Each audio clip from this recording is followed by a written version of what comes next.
लिन एक साधारण युवक है जो एक व्यस्त शहर में रहता है, जिसके पास देखभाल करने के लिए कोई परिवार या दोस्त नहीं है। वह अपने छोटे से अपार्टमेंट में अकेले रहता है और बस अपने बड़े सपनों के सहारे चलता है। वह एक दिन एक कल्टीवेटर, जो कि उसके विश्व में एक जादूगर है, बनने की आशा करता है। अपनी 18वीं वर्षगांठ की मध्यरात्रि को वह केक के साथ अपनी उम्र का उत्सव मनाता है और अपनी मृतक माँ की मूर्ति को एक टुकड़ा अर्पित करता है। खाना खाते समय वो उसे बताता है कि अब वह वयस्क हो गया है, इसलिए वह जल्द ही एक महान संप्रदाय में दाखिला लेगा ताकि वह उपजाऊ बनने की दिशा में काम कर सके। हालांकि उसके पल को मुख्य दरवाजे पर दस्तक से बाधित कर दिया जाता है। इसके बाद एक बूढ़े आदमी की डरावनी आवाज आती है जो घर के अंदर किसी से दरवाजा खोलने के लिए कहता है। उसका टीवी सेट विकृत हो जाता है और आधी रात को एक रहस्यमय प्राणी के होनहार नौजवानों का अपहरण करने के बारे में प्रसारित करने लगता है। उसके फोन की स्क्रीन भी होलोग्राम की तरह विकृत हो जाती है।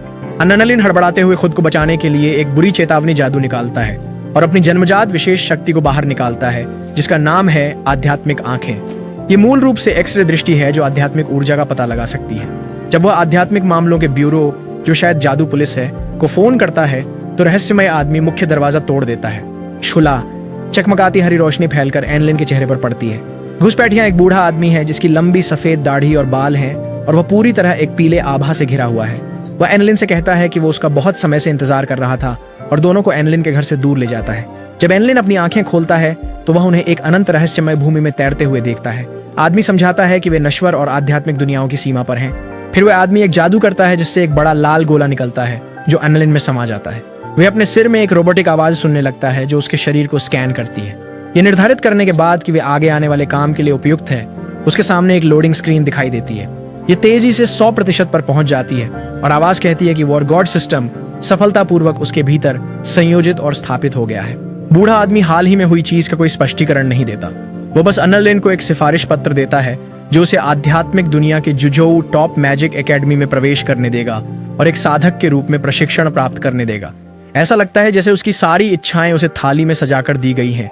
शायद यह एक जन्मदिन का चमत्कार है। अन्नालिन खुशी खुशी स्वीकार करता है बिना कोई सवाल पूछे, जिसके लिए बूढ़ा आदमी राहत महसूस करता है।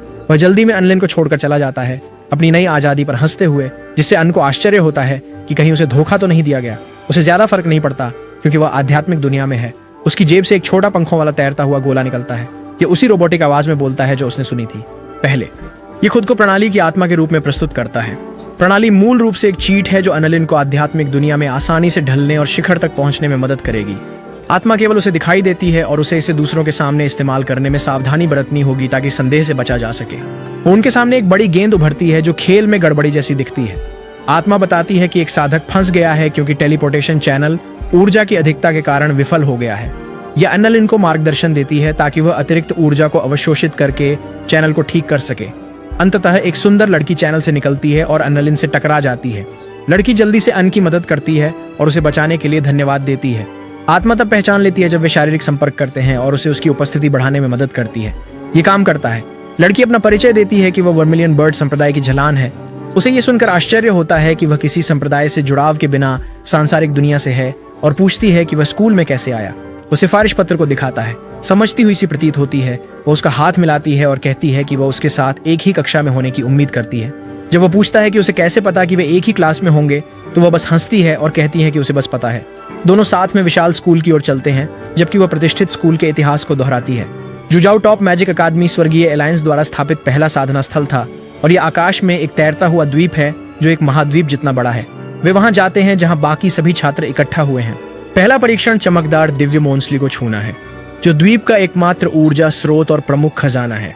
मोनोलिथ व्यक्ति की ताकत और साधना के आधार का पता लगाता है, जिसके अनुसार यह उन्हें एक स्तर प्रदान करता है और कक्षा सभी 10,000 छात्र परीक्षा देते हैं ताकि उन्हें 100 कक्षाओं में विभाजित किया जा सके, जिसमें कक्षा 1 में सबसे अधिक साधना क्षमता वाले छात्र होते हैं।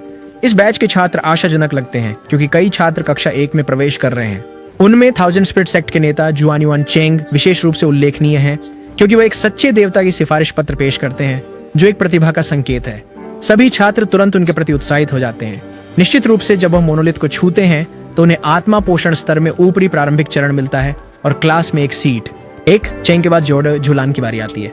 जैसे ही वह मोनोलिथ को छूती है वह 9वीं उच्च अवस्था प्राप्त करती है और क्लास 1 में भी शामिल हो जाती है। वह अन्नालिन की ओर बढ़ती है और कहती है कि वह क्लास 1 में उसका इंतजार करेगी। दूसरे पुरुष छात्र नोटिस करते हैं और अन्न से जलने लगते हैं क्योंकि उन्हें उससे सभी ध्यान मिल रहा है। हान की बारी अंत में आती है। सभी संदेहों के बावजूद वह आत्मविश्वास से खड़ा होता है और अपनी सिफारिश पत्र प्रस्तुत करता है।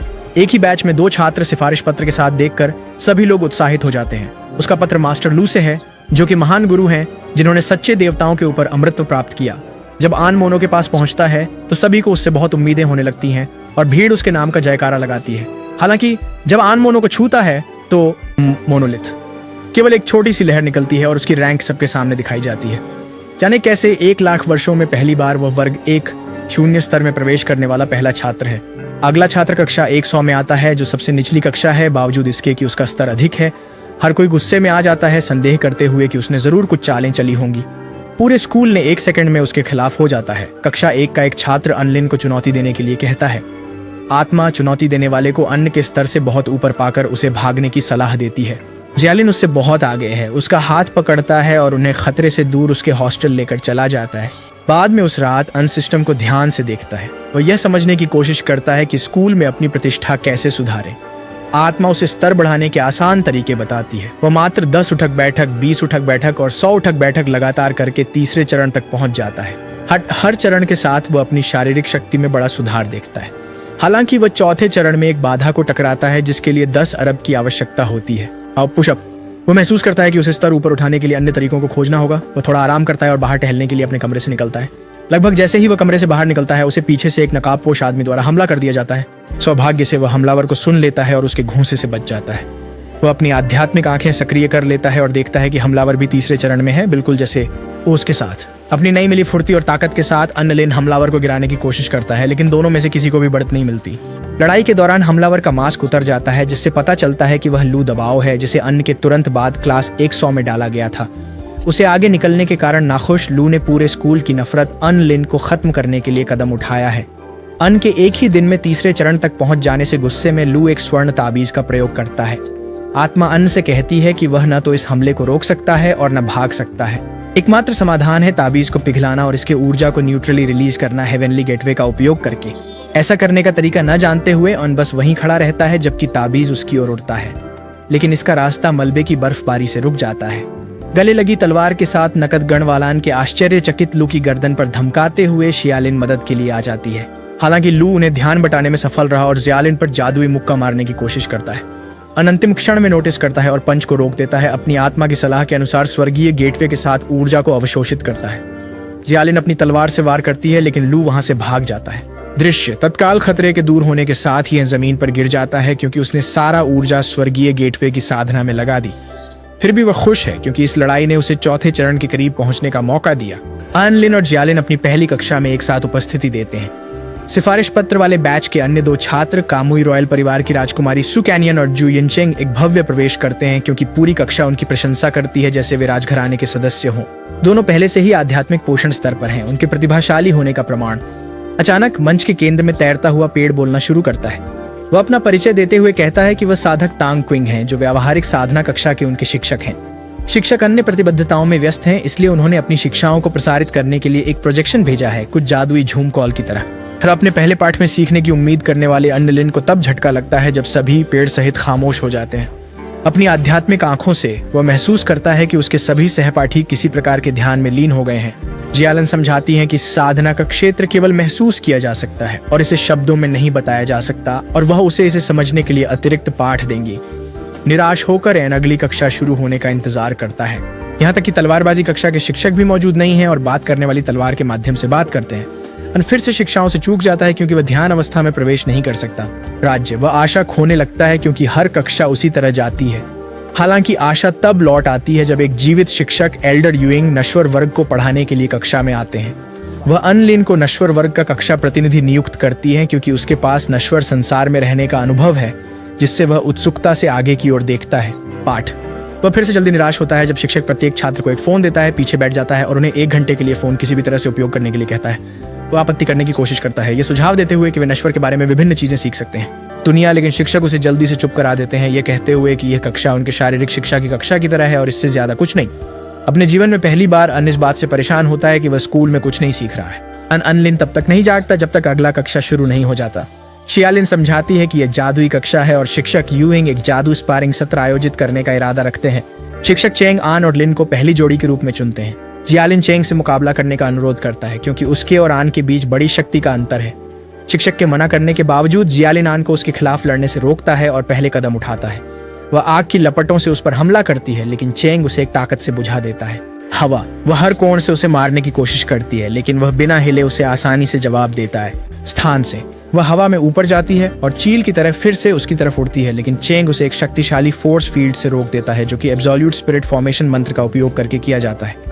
इस समय आत्मा अन को बताती है कि वह अपनी आध्यात्मिक आंखों से उसकी फॉर्मेशन का विश्लेषण कर सकता है। ऐसा करने पर वह फोर्स फील्ड में एक कमजोर स्थान देखता है।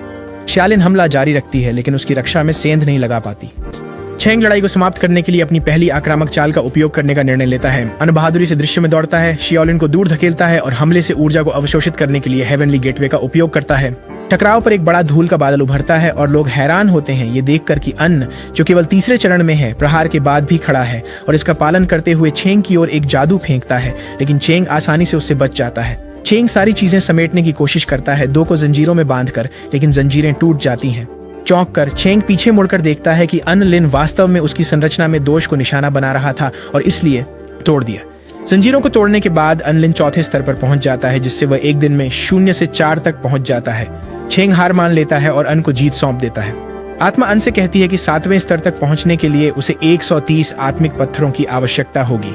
कक्षा के बाद चेंग उसके और शियालिन के पास दोस्त बनने का प्रयास करने के लिए आता है, ये कहते हुए कि यदि उन्हें अपनी साधना में कोई मदद चाहिए तो वे उससे मदद मांग सकते हैं। अन कोई समय बर्बाद नहीं करता और स्तर बढ़ाने के लिए आवश्यक 130 आध्यात्मिक पत्थरों के बारे में पूछता है और शर्मिंदा शियालिन उसे बताता है कि आध्यात्मिक पत्थर आध्यात्मिक दुनिया में मुद्रा है और कि वह चंग से पैसे मांग रहा है। वो माफी मांगने की कोशिश करता है, लेकिन चेंग उसे उसकी जरूरतों का ख्याल रखने के लिए 5000 आध्यात्मिक पत्थरों की कीमत की एक अंगूठी दे देता है। जाने से पहले वे दोनों गेमिंग आईडी का आदान प्रदान करते हैं और चेंग उसे जल्द ही अपने कमरे में आकर गेम खेलने और फिल्में देखने के लिए आमंत्रित करता है। वीडियो गेम्स खिलाड़ी के दिल तक पहुंचने का सबसे तेज तरीका होते हैं। राजकुमारी सू भी उनसे दोस्ताना बातचीत करने के लिए आगे बढ़ती हैं और अन से मृत्युलोक को समझने के लिए अतिरिक्त पाठों की मांग करती हैं।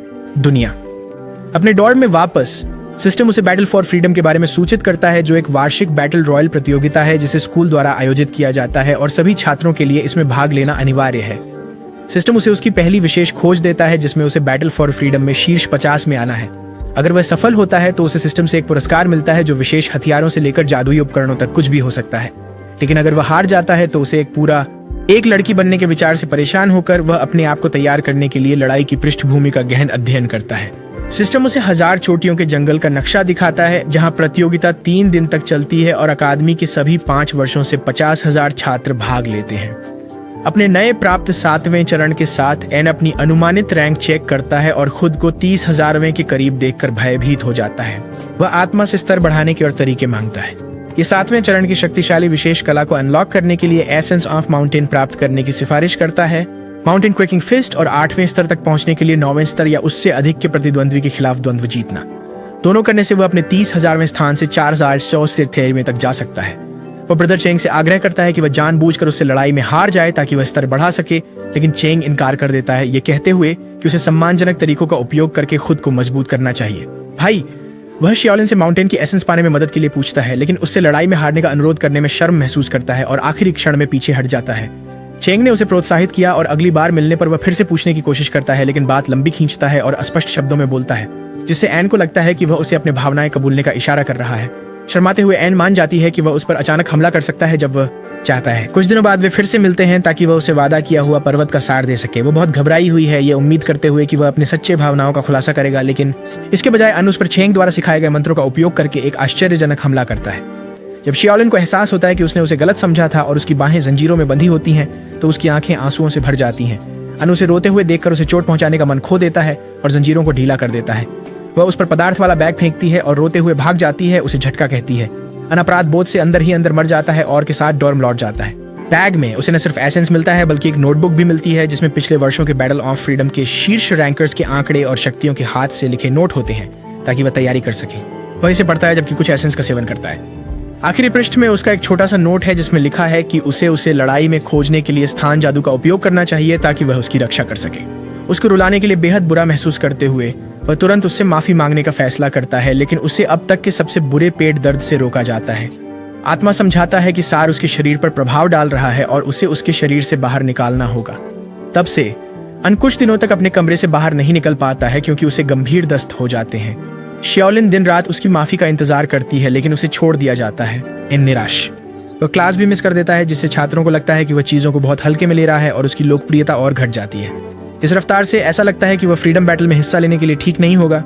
चेंग उसकी हालचाल लेने आता है, लेकिन अनमुख्य दरवाजा खोलने के लिए उठ नहीं पाता।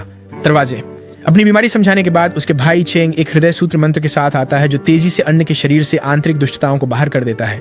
वह कई दिनों तक पूरे शाम और रात भर मेहनत करता है ताकि अन्य को वापस खड़ा होने में मदद मिल सके। प्रतियोगिता से केवल 8 घंटे पहले अन्य 97% तक सुधार कर लिया। इतना करीब, फिर भी इतना दूर। स्वतंत्रता की लड़ाई के समय सभी 50,000 छात्र स्तंभ पर एकत्र होते हैं। सबसे पुराने बुजुर्ग येसुओ उन्हें संबोधित करने के लिए प्रकट होते हैं। वह समझाते हैं कि शिक्षक 3 दिन की अवधि के दौरान उनकी युद्ध शक्ति और कुल योगदान के आधार पर छात्रों को अंक देंगे, जो उनकी लड़ाई में रैंक निर्धारित करेगा। वह एक सुनहरा लो, सभी छात्रों पर गंभीर चोट और मृत्यु से बचाने के लिए प्रकाश। अगर यह टूट जाता है तो छात्र मैदान से बाहर हो जाते हैं। उद्घाटन समारोह के अंत में छात्रों को 1000 पीक्स में टेलीपोर्ट कर दिया जाता है। कांटे चिंगेन राजकुमारी शू ने बिना किसी उचित चुनौती देने वाले के आसानी से कई छात्रों को बाहर कर दिया। शाओलिन एक पेड़ पर चढ़कर अस्थायी रूप से छिप जाती है ताकि अन्य की गतिविधियों को ट्रैक कर सके। वह अब भी इस बात को लेकर नाराज है कि अन्य उससे माफी नहीं मांगी और वह उसे ढूंढने नहीं जाएगी अगर वह ऐसा नहीं करता। इस बीच सबसे अधिक नफरत करने वाला और खोजा जाने वाला छात्र अनलिन झाड़ियों में छुपकर शेष 3% का विषहरण करने की कोशिश करता है, लेकिन तभी 8वें चरण में बाधा आ जाती है। छात्र अब दिखाई दे रहा है। वो एक चुंबक की तरह 4 और 9वें चरण के छात्रों को आकर्षित करता है और उन्हें एक दूसरे से लड़ने के लिए प्रेरित कर समय खरीदता है। अंततः वह पूरी तरह से ठीक हो जाता है और शक्तिशाली माउंटेन क्वेकिंग फिस्ट कौशल को अनलॉक करता है, जिसका उपयोग वह अकेले ही छात्रों को समाप्त करने के लिए करता है। 4 9वें चरण के छात्रों को हराकर वह 8वें चरण तक लेवल अप करता है और बहुत सारे युद्ध शक्ति अंक अर्जित करता है। हालांकि आत्मा बताती है कि लड़ाई शुरू हुए 11 घंटे हो चुके हैं और उसने केवल 4 प्रतिद्वंद्वियों को हराया है, जिससे उसके लिए अपनी क्षमताओं को उन्नत किए बिना शीर्ष 50 तक पहुंचना असंभव हो जाता है। आत्मा उसे कुछ उन्नति के विकल्प प्रदान करती है, क्वेस्ट्स, लेकिन इससे पहले कि वह उनमें से कोई भी कर सके, क्लास 100 के लिए उससे संपर्क करते हैं। वो उसे अपने साथ चलने के लिए कहते हैं और उसे गुप्त स्थान पर ले जाते हैं, जहां क्लास 100 के सभी 291 छात्र खुद को एक बेरहम उन्मूलन से बचाने के लिए छिपे हुए थे। जीत असंभव जानते हुए वे उससे निवेदन करते हैं कि वह उन्हें शांति से हटा दे, क्योंकि वह कक्षा 1 के अन्य विद्यार्थियों से अलग है। वो कमजोरों को तंग नहीं करता, क्योंकि उसके पास भी कमजोरों का दिल है, और वह खुशी खुशी उन्हें स्वीकार कर उनका उन्मूलन करता है ताकि वह तेजी से रैंक 864 तक पहुंच सके और अपनी रैंक बढ़ाने के लिए नई योजनाओं के बारे में सोचने के लिए एक ब्रेक लेता है। उस समय आत्मा उसे बाधित करते हुए कहती है कि एक आध्यात्मिक पोषण स्तर का साधक बहुत करीब है। तभी पीछे से एक आवाज खुद को 4थे वर्ष का आध्यात्मिक पोषण स्तर का छात्र घोषित करती है और अनलिन को लड़ाई के लिए चुनौती देती है। चमकदार सैनिक जैसा प्रतिद्वंद्वी उसकी ओर तेजी से बढ़ता है, लेकिन कुछ ही सेकंड में उसे दूसरी आध्यात्मिक पोषण स्तर द्वारा डाले गए अल्टीमेट फ्लैश मंत्र से गिरा दिया जाता है। छात्रा अनलिन उसे शियाओलिन के नोट्स से पहचानता है। वह लू कैनहुआन है, 3रे वर्ष की छात्रा जो पिछले वर्ष की लड़ाई में दूसरे स्थान पर रही थी और सिफारिश पत्र धारक भी थी। उसका एक प्यारा उपनाम भी है, यह है नंबर 1 गॉड ऑफ किलिंग। अपनी हार के लिए तैयार होकर अन उसके हमले का इंतजार करता है। इसके बजाय वह उससे एक खेल खेलने के लिए कहती है। वह कहती है कि वह पार्थिव क्षेत्र के लड़कों के साथ खेल खेलना चाहती है ताकि सही लड़के की तलाश कर सके। उसने खेल के नियम यह है कि वह उससे पृथ्वी से जुड़े 100 सवाल पूछेगी और अन्य को उन्हें सभी सही जवाब एक समय सीमा के भीतर देने होंगे ताकि उसे बाहर न होना पड़े। दोनों खेल से काफी मजा लेते हैं और अन्य से सफलतापूर्वक पूरा कर लेता है। जीवित रहने के खुश होकर वह चलने लगता है कि उसने उसे रोका और कहा कि वह एक और खेल खेलना चाहती है। जब वह पूछता है कि वह कब तक खेलना चाहती है, वह कहती है कि वह युद्ध के अंत तक खेलना चाहती है। अन्य घबरा जाता है क्योंकि खेलते हुए उसे रैंक में आगे बढ़ने का मौका नहीं मिलेगा और अंततः उसका रूपांतरण हो जाएगा एक लड़की। वह जल्दी से उन्नयन मिशनों की समीक्षा करता है और समझता है कि उनमें से एक ब्लैक माउंटेन पीक के शीर्ष पर पहुंचकर वहां एक कौशल को अनलॉक करना है। हालांकि यह उसके लिए अनुपलब्ध होगा। वे अपनी आध्यात्मिक पोषण स्तर की कौशल के साथ शिखर पर उड़ सकते हैं। वो उसे शिखर पर उसके साथ जाने के लिए मनाता है ताकि वे युद्ध समाप्त होने तक शांति से खेल खेल सके। इस बीच शियाओलिन ये देखकर हैरान है कि अन उसके ट्रैकिंग डिवाइस के माध्यम से शिखर की ओर तेजी से बढ़ रहा है। वह अंदाजा लगाती है कि एक आध्यात्मिक पोषण स्तर का छात्र, जिन्हें हम SNL छात्र कहेंगे, ने उसे अगवा कर लिया है। वो सोचती है कि क्या उसे उसका पीछा करना चाहिए जब एक बड़ा कुत्ता उसकी ओर दौड़ता है। वह कहता है कि वह दाबाई है, डिवाइन बीस्ट सेक्ट का हिस्सा है और उसे भी अनलिन में दिलचस्पी है। लड़ाई से पहले उन्होंने बात की थी और एन ने कुत्ते से कहा था कि वह लड़ने के लिए बहुत बीमार है। शियाओलिन को एहसास होता है कि वह अभी तक माफी मांगने नहीं आया था क्योंकि वह बहुत बीमार था और उसे माफ कर देती है। वो और कुत्ता अन को ढूंढने के लिए एक साथ हो जाते हैं, लेकिन क्लास 1 के एक अन्य छात्र वेजी द्वारा घात लगाकर हमला किया जाता है। उसकी लड़ाई की शैली देखकर शियाओलिन को एहसास होता है कि वास्तव में वही था जिसने पहले दिन अन पर हमला किया था, न कि लियू। वो उससे पूछती है कि वह अनलिन को क्यों निशाना बनाता है और वह कहता है कि नश्वर और आध्यात्मिक दुनिया को नहीं मिलना चाहिए क्योंकि इससे आध्यात्मिक दुनिया का पतन। वो उसे सलाह देता है कि वह तुरंत अनलिन से दूरी बना ले। शियाओलिन अपनी तलवार से जवाब देती है जिसमें दबाई सहायक होता है। जल्द ही उसके संप्रदाय दिव्य संघ का संकेत आकाश में दिखाई देता है, जो उनके आगमन का संकेत देता है। शियाओलिन और दबाई संख्या में अधिक होने से बचने के लिए पीछे हट जाते हैं। ब्लैक माउंटेन पीक पर लू और अनलिन उसके जादुई छड़ी पर पहुंचते हैं। आत्मा अनलिन से कहता है कि छोटी पर एक दिन रहना उसे पृथ्वी कमल दिव्य कला कौशल की साधना के लिए ऊर्जा देगा, जो उसे SNL के समकक्ष शक्ति देगा। ये उसे कौशल की साधना के बाद लू पर घात लगाकर हमला करने और भागने का मौका लेने की सलाह देता है। एएन के विचारों को एक काले बालों वाले लड़के द्वारा बाधित किया जाता है, जो उनके आने पर पहले से ही वहां मौजूद था, पेड़ के पास बैठा हुआ।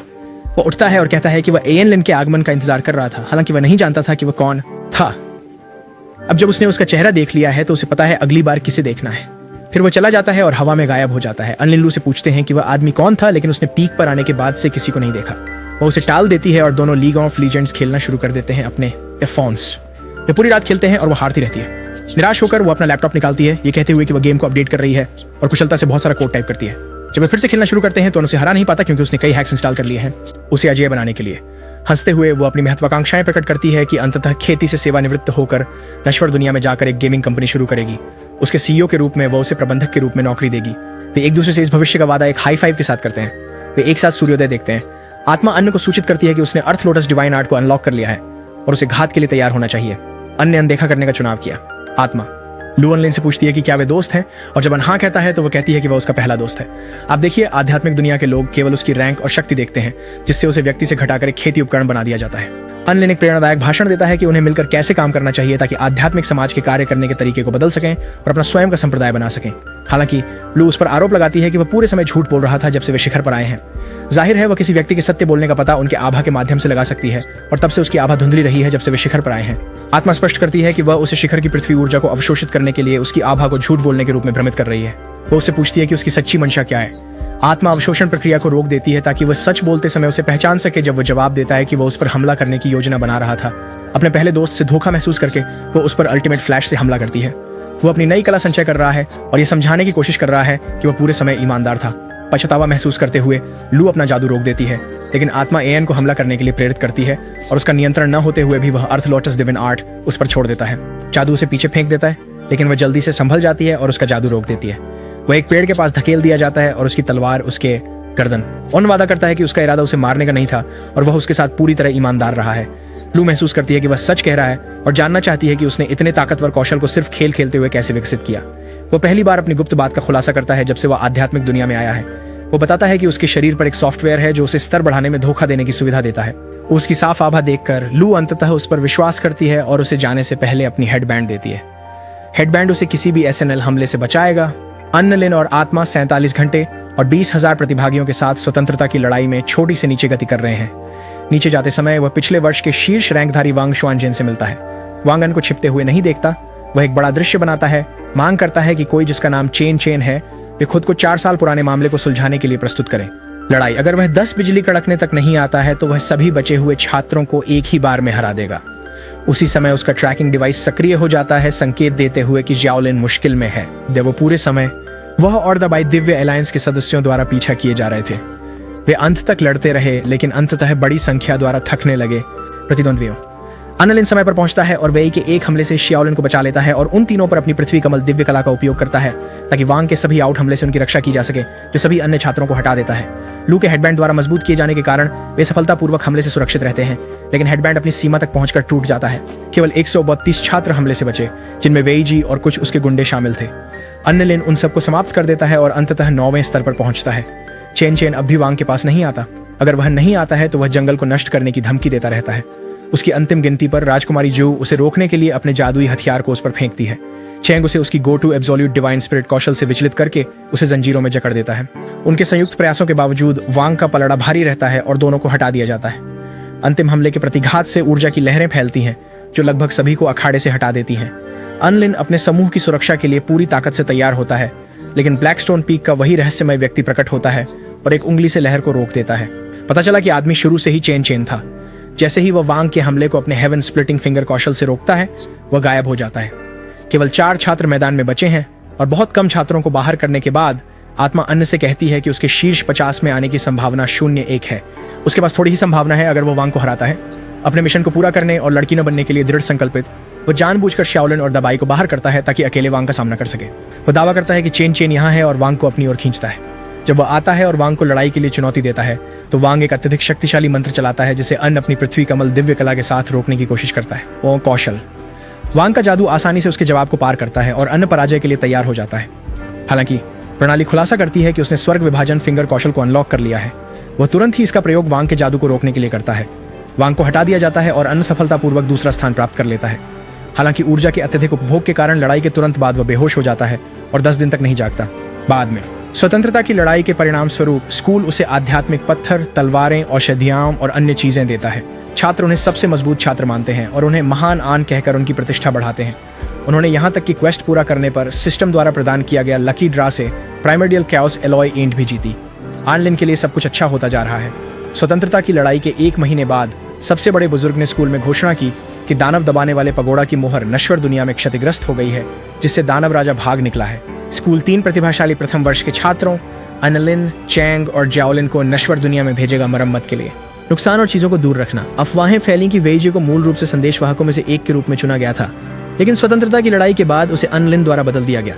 छात्र उन्हें सराहते हैं जबकि सबसे बड़े बुजुर्ग अनलिन को तिकड़ी का नेता नियुक्त करते हैं।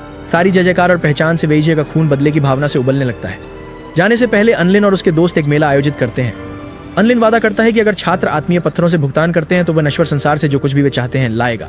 लू ये भी घोषणा करती है कि वह एक गैर जादुई गेमिंग क्लब खोल रहे हैं जहां सदस्य बिना किसी प्रकार की साधना के केवल मल्टीप्लेयर गेम खेलते हैं। एन के व्यवसाय और लू के गेमिंग क्लब के लिए बड़ी संख्या में छात्र लाइन में खड़े होते हैं। दोनों अपनी सफलता का जश्न एक साथ मनाते हैं, जिसमें लू एन को अपनी एक अंगूठी देती है जिसमें 10,000 आध्यात्मिक पत्थर होते हैं। दूर से झालन जलन से देखता है और वेईजी अन की लोकप्रियता पर निराशा में रोता है। ये उसकी नई लोकप्रियता अन में क्राई बेबी कौशल और सर्वशक्तिमान कौशल को अनलॉक करता है। अंक ज्योतिष के शिक्षक शियालान को चेतावनी देते हैं कि अनलिन को सांसारिक दुनिया में कई जानलेवा खतरों का सामना करना पड़ेगा। दुनिया वो उस पोर्टल की ओर बढ़ती है जो उन्हें नश्वर दुनिया में ले जाएगा और उसके मन में उनके डरावने शब्द अभी भी हैं। जैसे ही अनलिन पोर्टल की ओर चलता है, लंबी टेंटकल जैसी बाहें उसे पकड़कर पोर्टल में खींच लेती हैं। जियालान उनमें से एक बाह पकड़ने में सफल होती है और पोर्टल द्वारा खींचे जाते समय अन से लिपट जाती है। चेंग भी उनके पीछे चलता है। दोनों पोर्टल से बाहर निकलते हैं और नश्वर दुनिया में 3000 फीट की ऊंचाई से जमीन की ओर मुक्त गिरावट शुरू कर देते हैं और पृथ्वी कमल को बुलाकर गिरने से बचने की कोशिश करता है। उनके उतरने के समय एक फूल सूर्य में 100 वर्षों तक नहाने के बाद आत्म जागरूकता और अमृतत्व हासिल कर लेता है। वह जश्न मनाती है जब उसका शरीर एक सुंदर आत्मा में बदल जाता है, लेकिन जब अनलिन और श्यालन उस पर गिरते हुए टकराते हैं तो उसका जश्न दुखद रूप से अधूरा रह जाता है, जिससे उसकी आत्मा अवशोषित हो जाती है। जैसे ही वे ठीक होते हैं, अनलिन अपने सिर पर एक फूल देखता है। वह सूरज द्वारा दिए गए अपने खोए हुए शरीर के लिए रोती है। फूल से बात करने के बाद चेंग उसकी स्थिति को समझता है और दूसरों को समझाता है। वे वादा करते हैं कि वे उसकी आत्मा को उसकी शरीर में वापस लाने में मदद करेंगे और उसे थोड़े समय के लिए अनलिन के शरीर में ही रहना चाहिए। इसके साथ ही फूल और अनलिन के बीच सुलह हो जाती है। ज्यादा समय नहीं बीतता है जब एक बड़ा विमान आता है और उनके ऊपर छा जाता है। उन्हें कल्टीवेशन इन्वेस्टिगेटर अलायंस के सदस्य लियानलिंग त्यान से ठंडी स्वागत मिलता है। वह और जियालन अनलिन की कौशल पर लड़ाई कर लेते हैं। चीजें तभी शांत होती हैं जब चेंग लियानलिंग को अच्छी तरह समझाता है। लियानलिंग तीनों को मुख्यालय ले जाता है जहां तनाव बढ़ा रहता है। वहां से युआन से मिलते हैं जो कल्टीवेशन इन्वेस्टिगेटर अलायंस के अध्यक्ष हैं और अलायंस के 7 सबसे उच्च रैंकिंग सदस्यों से मिलते हैं। अनलिन पूछते हैं कि जब उन्हें राक्षस राजा का शिकार करने का मौका मिलेगा, तो अलायंस के सदस्य हंसते हैं और कहते हैं कि उन्होंने पहले ही उसे पकड़ लिया है और पगोड़ा की मरम्मत कर दी है। श्री त्यान कहते हैं कि उन्हें मुख्यालय सिर्फ इसलिए लाया गया है ताकि उन्हें आध्यात्मिक दुनिया में वापस भेजा जा सके। इस पर हैरान होकर चेंग ये तर्क देता है कि उन्हें यहाँ पार्थिव दुनिया की मदद करने के लिए लाया गया था और बदले में कोई दया नहीं मिली। श्री त्यान हंसते हुए कहते हैं कि उन्होंने राक्षस राजा को हराने के लिए हफ्तों तक आध्यात्मिक दुनिया से मदद मांगी और कोई मदद नहीं आ गए। अब जबकि नश्वर दुनिया ने सबसे बड़े खतरों का ख्याल रख लिया है, आध्यात्मिक दुनिया ने मित्रतापूर्ण दिखने के लिए कमजोर साधकों का एक समूह भेजा है। राष्ट्रपति युआन उन्हें आध्यात्मिक दुनिया में संदेश भेजने के लिए कहते हैं कि नश्वर दुनिया के मामलों का ध्यान पूरी तरह नश्वर लोग ही रखेंगे। चेंग मिस्टर त्यान को द्वंद्व के लिए चुनौती देता है और अगर वह जीत जाता है तो इन तीनों को उनकी अन्य मिशनों में गठबंधन की मदद करने का मौका मिलेगा। आन बीच में आता है और चेंग की जगह ले लेता है। वह मिस्टर त्यान पर हमला करने जाता है, लेकिन लियनलिंग अपने पिता की रक्षा के लिए पीछे से उस पर हमला करती है। आन और लियनलिंग लड़ते हैं, लेकिन अंत में वह विजयी होता है। वह अपना ध्यान मिस्टर त्यान पर केंद्रित करता है और एक तीव्र हमला करता है और मिस्टर त्यान एक मजबूत रक्षा तैयार करने लगते हैं। इससे पहले कि वे टकराते, अन अपना क्राई बेबी कौशल त्यान पर डालता है, जिससे वह आंसू बहाने लगता है और अपनी रक्षा छोड़ देता है। मिस्टर त्यान को हारने की स्थिति में देखकर युआन अनलिन के हमले को रोकने के लिए आगे आता है। उसकी क्षमताओं से प्रभावित होकर गठबंधन के सदस्य उसे और उसके समूह का स्वागत करते हैं। मुख्यालय लाल अलर्ट पर है। ऐसा प्रतीत होता है कि ब्लड कल्ट और डेमन कल्ट ने अराजकता फैलाने के लिए हाथ मिलाया है। अनलिन और लियानलिंग को चौथे युद्ध क्षेत्र की जांच करने और दुश्मन की ताकत और संख्या की रिपोर्ट देने के लिए भेजा जाता है। उन्हें डेमन कल्ट की सोल डिवोरिंग मिस्ट से सावधान रहना होगा, जो विषैली है। लियान लिंग अपनी शक्तियों का उपयोग करके अपने आसपास के दुश्मनों का पता लगाती है, जैसे एक रडार और HQ को एक रिपोर्ट भेजती है कि क्षेत्र में 2 SNL दुश्मन हैं। इस बीच अन्नलिन आत्मा को नष्ट करने वाली धुंध पर ध्यान केंद्रित करता है जो नजदीक आ रही है। आत्मा की सलाह पर वह धुएं की विषाक्तता के खिलाफ ढाल के रूप में अपनी पृथ्वी कमल दिव्य कला का उपयोग करता है और अंदर चलता है। वह बाहर आकर रिपोर्ट करता है कि धुएं ने उसकी रीडिंग्स को गुमराह किया और वास्तव में वहां 4 SNL है। उसने क्राई बेबी तकनीक का उपयोग करके और अधिक समर्थन बल बुलाने के लिए समय खरीद लिया। इस बीच मुख्यालय में उन्हें अब भी लगता है कि चौथे युद्ध क्षेत्र में 2 SNL दुश्मन हैं। शियालन अंक विद्या शिक्षक के अशुभ शब्दों को याद करते हुए उसी क्षेत्र में भेजे जाने की विनती करता है। शियालन और चेंग उच्च स्तर के गठबंधन सदस्यों से लड़ते हैं जो उनके स्थान पर जाना चाहते हैं और जबरन टेलीपोर्टेशन चेंबर में प्रवेश कर जाते हैं। उनके चले जाने के बाद मुख्यालय को अज्ञात स्तर के दुश्मन की कई युद्ध क्षेत्रों से चेतावनी मिलती है। तीसरे युद्ध क्षेत्र से एक तस्वीर आती है जो अध्यक्ष की रीढ़ में सिहरन पैदा कर देती है। ये महसूस करते हुए कि काले पंखों वाले नश्वर दुनिया में उतर चुके हैं, वह अपने सदस्यों को आदेश देती है कि वे उनकी स्थिति की आध्यात्मिक दुनिया और अपनी जनशक्ति को तीसरे युद्ध क्षेत्र पर केंद्रित करना। हालांकि इससे पहले कि वे अपनी अगली चाल चल सके, मुख्यालय पर राक्षसी साधकों के एक बड़े समूह द्वारा हमला किया जाता है जो उन सभी को नीचे गिरा देते हैं। चौथे युद्ध क्षेत्र में एनलिन खुश हैं कि वह शियालन और चेंग से फिर मिल गए हैं। यह तब समाप्त होता है जब लियांग लियांग को सूचना मिलती है कि उन्होंने मुख्य आधार से सभी संपर्क खो दिए हैं। इसका केवल एक ही मतलब हो सकता है कि कुछ भयानक गलत हुआ है। सारी उम्मीद खोते हुए लियांग लियांग तीनों से कहती हैं कि वे आध्यात्मिक दुनिया में वापस चले जाएं क्योंकि उन्हें नश्वर जगत के मामलों के लिए अपनी जान नहीं गंवानी चाहिए। हालांकि वे उसकी जरूरत के समय उसके साथ रहते हैं और कम से कम चौथा युद्ध क्षेत्र जीतने का निर्णय लेते हैं। अचानक अनलिन को राक्षस उठा लेते हैं। उनकी सभी कोशिशों के बावजूद उसे एक पोर्टल के अंदर खींच लिया जाता है जो उसे राक्षस पंथ के मुख्यालय में ले जाता है। पेस में किनारों के साथ 10 स्तंभों वाला एक बड़ा गोल मंच है। मुख्यालय से गठबंधन के सदस्यों को यहाँ बेहोशी की हालत में लाया गया और लोहे की जंजीरों से स्तंभों पर लटका दिया गया। आसपास में लाल घूमते बादलों से घिरा हुआ है जिसके परे कुछ नहीं दिखाई देता। काले पंखों वाले राक्षसों में से एक काले पंखों वाली गुलाबी बालों वाली महिला अन्नलिन को एक विशाल काले गोले में कैद कर देती है। आत्मा अन्नलिन को गोले के अंदर जागरूक करती है और उसे बाहर निकालने के लिए एक चीट कोड पेश करती है। गोला ये उसे बताता है कि मेले के दौरान लू ने उसे जो अंगूठी दी थी उसे इस्तेमाल करे और उसे जो मदद चाहिए वह आएगी। वह एक सुपर हीरो जैसी मुद्रा में एक हाथ ऊपर उठाकर खड़ा होता है और चिल्लाता है, रोशनी का बालक बदल जाओ। चकाचौंध करने वाली रोशनी की किरणें अंगूठी के चारों ओर घूमती हैं और एक पोर्टल खुलता है जिससे एक हाथ निकलकर उसके हाथ को छूता है। अंगूठी लू को बुलाती है। एनपिन जो पोर्टल से प्रकट होती है गोले को तोड़ देती है और अनलिन के साथ जमीन पर उतरती है हाथों में। फिर वह पोर्टल के माध्यम से चौथे युद्ध क्षेत्र में तेजी से प्रवेश करती है और बिना किसी प्रयास के सभी दुश्मनों को काट देती है और लियांग लियांग, जियालन और चेंग को राक्षसों के आधार में ले जाती है, इससे पहले कि यह बंद हो जाए। गुलाबी बालों वाली काले पंखों वाली राक्षस उन सभी का सामना करती है। लू उसे ब्लैक फेदर्स की तीसरी रानी डार्क नाइट के रूप में पहचानती है, आइए उसे गुलाबी कहें। बिना समय बर्बाद किए पिंक एक पोर्टल का उपयोग करती है और लू के पास अपना हाथ लाकर एक मृत्यु शाप फेंकती है। लेकिन अनलिन के सिर से अमर फूल बाहर आता है और अपने प्रकाश संश्लेषण मंत्र का प्रयोग करके उसके हाथ को गला देता है। अब जब चीजें गंभीर हो गई हैं, लू अनलिन को गोद से छोड़ देती है और लड़ाई के लिए तैयार हो जाती है। वह पिंक की ओर दौड़ती है और अपनी प्रकाश तलवार से उसकी एक पंख काट देती है। इससे उसे विश्वास हो जाता है कि पिंक अपने पुनर्जन्म स्तर की पूरी शक्ति का उपयोग नहीं कर पाएगी क्योंकि नश्वर दुनिया इसे संभाल नहीं पाएगी और विनाश में बदल जाएगी। इन परिस्थितियों में लू को विश्वास है कि अगर वे साथ मिलकर लड़ें तो वे उसे हरा सकते हैं। पिंक इस बिंदु पर अपने असली इरादे प्रकट करती है, यह दावा करते हुए कि उसके भगवान ने उसे नश्वर क्षेत्र में एक आदमी अन्न को मारने के लिए भेजा था। लीन वह 10 कब्जा किए गए SNL अलायंस सदस्यों का उपयोग उनके ऊर्जा को निकालने और ईविल वैनक्विशिंग तलवार, एक दिव्य स्तरीय हथियार को बुलाने के लिए बलि के रूप में करती है। इसकी उपस्थिति से सभी के हथियार कांपने लगते हैं। फिर वह एक और दिव्य हथियार लेवल डिस्ट्रॉइंग नेल को बुलाती है जो अनलिन की ओर बढ़ता है और उसके बाएं हथेली को छेद देता है, उसे उसके पास टेलीपोर्ट करते हुए प्रभाव। तुरंत ही वह उसके दूसरे हाथ पर दिव्य तलवार से वार करती है जिससे उसके हाथ, गर्दन और चेहरे पर दरारें पड़ने लगती हैं। इससे अन्न बेहोश हो जाता है। बाकी सभी एक साथ उसकी ओर बढ़ते हैं लेकिन कुछ कारण से वे धरती की ओर खिंच जाते हैं और जमीन पर गिर जाते हैं। ये इसलिए है क्योंकि वह तीसरा दिव्य हथियार भारी तारा स्कोर्ज डिस्क बुलाती है जो कई छोटे डिस्क छोड़ता है जो राक्षस के आधार पर एक छोटा गुंबद बनाते हैं। तीनों हथियारों को एक साथ बुलाने से उसकी सारी शक्ति खत्म हो जाती है और वह भी जमीन पर गिर जाती है। हालांकि वह खुश है कि उसका मिशन पूरा हो गया है। एक दिन में 3 हथियारों से इतनी ऊर्जा निकल जाएगी कि तारों को भी नष्ट कर सकेगी जिससे अनलिन की मौत हो जाएगी।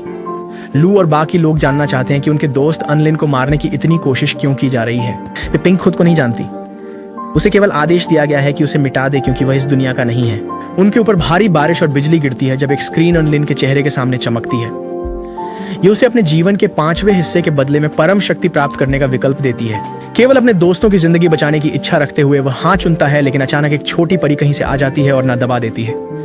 उसके शरीर की दरारें पूरे शरीर में फैल जाती हैं और अन्नलिन की चेतना ऊर्जा के समुद्र में प्रवेश कर जाती है, जो कि उसके भीतर एक अलग दुनिया है। आत्मा इसमें वर्ग प्रणाली की आत्मा के एक विशाल रूप को देखता है। बड़े बड़े जंजीरें और मोटा काला कीचड़ इसे पूरी तरह से ढके हुए हैं, जो धीरे धीरे अन्नलिन और प्रणाली के बीच संबंध को समाप्त कर रहे हैं। आत्मा माफी मांगती है, कहती है कि हमला वास्तव में इसके लिए है और नहीं आन। आत्मा के सामने एक छेद बनता है और वह परी जो हमने पहले देखी थी उसमें से बाहर निकल जाती है। वह उसे कीचड़ से बचाने की कोशिश करता है, लेकिन वह उठती है और उस पर चिल्लाती है कि वह वहीं रहे। अगर वह और पास आता है तो वह भी इस विपत्ति में फंस जाएगा। एक बिजली के झटके से वह दर्द में चीख उठती है। वह स्वाभाविक रूप से उसकी ओर दौड़ता है और वह फिर से मना करती है। वह समझाती है कि वह टीना है और वह एक अन्य दुनिया से है जहां उसने उसे खो दिया था। निकट भविष्य में यह दुनिया एक स्वर्गीय आपदा का सामना करती है जिससे अन्नलिन की जान चली जाती है। टीना इस दुनिया में वापस आई है ताकि वो भाग्य को बदल सके, ताकि वे जी सकें। साथ वो महान गुरु जिसने उन्हें प्रणाली और सिफारिश का पत्र दिया टीना के दादा हैं, और टीना ही हमेशा से प्रणाली की आत्मा थी जो उन्हें आध्यात्मिक दुनिया में मार्गदर्शन कर रही थी और उनके दुश्मनों को हराने में मदद कर रही थी। हालांकि जितना अधिक वह दुनिया को प्रभावित करती है उतनी ही अधिक वह यहाँ अवांछित होती जाती है। उसे रोकने के लिए उसका प्रत्यक्ष हस्तक्षेप उसके जीवन का 5वां हिस्सा यह दर्शाता है कि उसे इस दुनिया से हटाया जाना निश्चित है।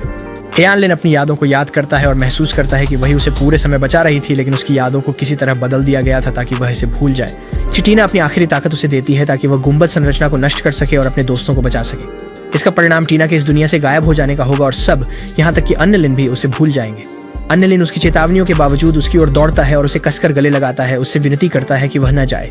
वो अपनी उंगली उठाता है ताकि स्वर्ग भग्न दृष्टि का उपयोग करके उन्हें विपत्ति के हमलों से बचा सके। अन्नलिन बेस में जागता है और अपने सभी दोस्तों को बेहोश देखता है। वह राहत महसूस करता है कि टीना अभी भी वहां है और विपत्ति समाप्त हो गई है। हेवनली स्टार स्कोर्स डिस्क से डिस्क फिर से सक्रिय होने लगते हैं। टीना कहती है कि जब तक वो इस दुनिया में है तब तक आपदाएं आती रहेंगी। एनलिन अभी भी उम्मीद खोना नहीं चाहता। वो उससे पूछती है कि वह इतनी मेहनत क्यों कर रहा है कुछ ऐसा करने के लिए जो संभव नहीं है, जिसके उत्तर में वह कहता है कि उसे दुख है कि उसे नहीं पता था कि वह आत्मा टीना थी जो इस पूरे समय उसके साथ खड़ी थी। उसे किसी भी हाल में उसका ऋण चुकाना होगा। ये कहने के बाद उसकी आंखों से आंसू बहने लगते हैं। टीना उसके आंसू पोंछती है जब उसे अपने हाथ का हिस्सा धुंधला होता दिखाई देता है, ये महसूस करते हुए कि उसका समय समाप्त हो रहा है।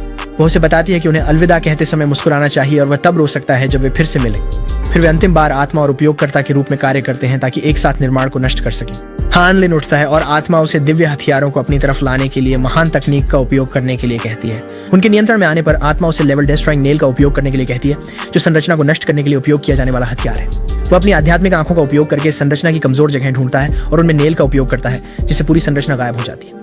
अंतिम चरण के लिए वह टीना के साथ दिव्य तलवार का उपयोग करके आपदा को नष्ट करता है। एक विशाल प्रकाश की किरण गुस्से भरे तूफानी बादल की ओर जाती है। जल्द ही बादल टूट जाते हैं और आकाश साफ हो जाता है। समाप्त। वही आपदा। टीना एक बार फिर प्रकट होती है और उसे आत्मा के रूप में एक आखिरी मिशन देती है।